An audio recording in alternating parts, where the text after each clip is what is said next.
Filles de Paname. J'ai testé pour vous. Spectacle, ciné, concert, expo, resto.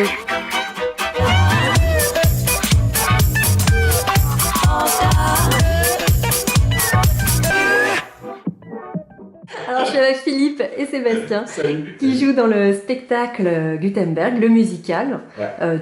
tous les mardis et mercredis au Sentier des Halles à 21h30. Exactement. Alors, avant tout, je vous laisse vous présenter vous-même, je vous laisse présenter le spectacle vous-même. Ouh, mon dieu. J'aurais des choses à dire. Vas-y, commence. Alors, c'est donc Gutenberg Musical, c'est l'histoire de Sam et Max qui ont écrit une nouvelle comédie musicale et ils veulent faire une lecture devant des potentiels producteurs qui sont dans la salle pour essayer de monter le show et de financer le spectacle qu'ils ont écrit sur Gutenberg.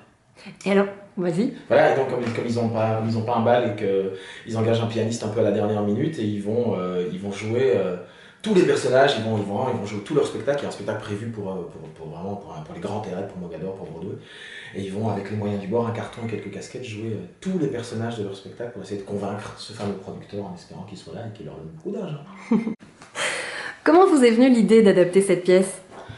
Alors, c'est pas une idée à nous. C'est Nous, on a été engagés sur le projet par la production sur casting, enfin, tu vois, le processus le plus normal et habituel.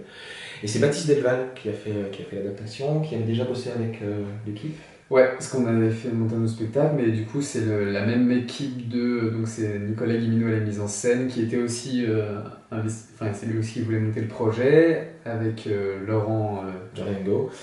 Et ils avaient monté ce mal musical déjà ensemble, et c'est Baptiste qui est arrivé avec le projet sur la table en disant putain les gars, j'ai trouvé un truc incroyable aux États-Unis, il faut le faire, et puis on a fait. Donc vous êtes les deux heureux élus, vous connaissiez avant? Ouais. Oui. Oui. On n'avait jamais joué ensemble. Ah bah voilà, c'est vrai. Enfin, vaguement, mais voilà, c'était la première fois. Ouais. Alors, vous faites plus d'une trentaine de personnages, c'est là qu'on peut expliquer peut-être les casquettes. Alors, Ouais, c'est ça. C'est Sam et Max, donc, comme on le disait tout à l'heure, qui ont trouvé cette astuce dont ils sont très très fiers. Ils ont écrit le nom de leur personnage sur une série de casquettes de baseball, et à chaque fois qu'ils jouent un nouveau personnage, ils enfilent cette casquette pour que le public ne se perde pas dans la foison de personnages de leur spectacle. non, bah alors, moi je l'ai vu, c'est vrai qu'on se perd pas, c'est super bien fait. D'ailleurs, c'est assez incroyable parce qu'une trentaine de personnages, et à aucun moment vous vous trompez dans les voix. C'est vraiment fascinant, ça va très vite, pourtant il y a un rythme effréné. Alors j'imagine que c'est énormément de répétitions, évidemment. Voilà, il y a beaucoup de travail derrière, c'est sûr. Et puis très longue répétition, vu qu'on n'est que deux, donc du coup on enchaîne toute la journée, tout le temps, nous deux, tout le temps. Donc les chorés, parce que j'emploie ce mot parce que c'est presque des chorés, c'est une chorégraphie de casquette pour pas se tromper. Donc ça a été Et je peux comprendre, c'est ce qu'on s'est dit 2-3 fois pendant les répètes, ni l'un ni l'autre on n'a jamais fait de spectacle où on a tellement répété techniquement en fait. Oui. Ouais, voilà. C'est le travail sur la construction des personnages est arrivé assez facilement, assez vite, et le reste ça a été que des répétitions techniques en fait. Tu te rends compte que quand tu te plantes en fait, tu te dis ah merde putain il y a un truc qui marche pas, et tu dois remonter mais 25 minutes avant, puisque ce sur quoi tu t'es planté a été mis en place 25 minutes avant. C'est un peu Ah oui, parce que même si vous êtes très doué, à un moment ça demande quand même une grande concentration forcément. au début surtout. Une fois là maintenant ça va, ça roule, mais si on lâche la machine 30 secondes, on n'est pas à l'abri d'une connerie quoi. C'est sûr. Et si on fait une gaffe, elle va avoir des répercussions. Voilà. Ouais, genre Bien plus 25-30 minutes plus tard. Oui, alors d'autant qu'il n'y a pas beaucoup d'effets scéniques, c'est vraiment quasiment pas de décor. Alors malgré cette grande économie de moyens, ça passe très bien, on s'y croit vraiment. Cool. Donc ça fonctionne hyper bien.